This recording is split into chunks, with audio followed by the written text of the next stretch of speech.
KDFI is a non-stop non-profit foundation founded by Frida Kahlo Ledesma in 1978 to promote the advancement of Philippine art and culture.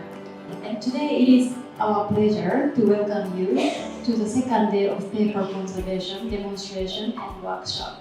Prof. Emma Ray is a librarian activist who teaches book and paper conservation. Please join us and welcome Prof. Emma Ray.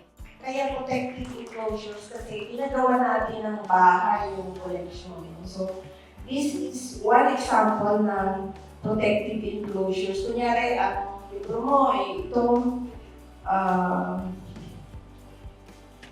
pwede mong tago ganyan. Ginagawa ito sa mga libro na sira, na wala tayong kakayahan mag-bind, di ilagay na lang muna sa box. Pwede din ilalagay sa box and then later i-rebind, parang gano'n, no? So, ang una natin gagawin, sukatin natin yung height, yung width, saka thickness.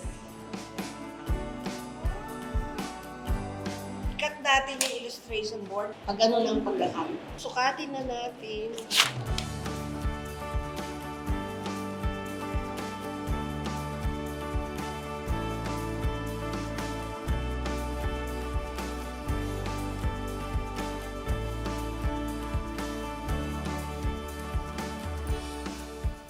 Tapos, ipo-fold natin yung sides na without using the cutter knife.